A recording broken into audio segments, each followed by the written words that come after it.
Hi,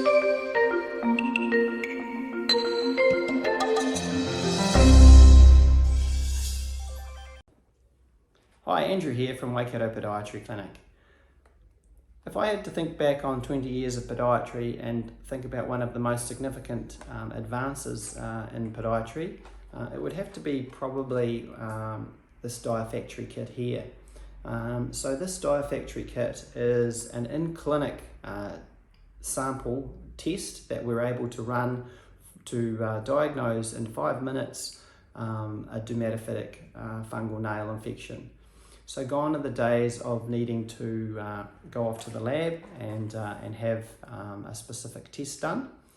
We can now do them in clinic, and they have a 97% specificity, so they are very reliable and effective.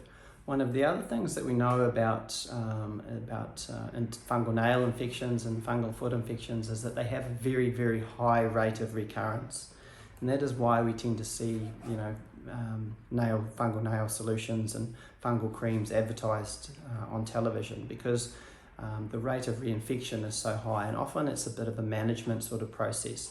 So we'll share with you in one of the next videos about some different things that you can do to try and prevent reinfection, which is a big issue.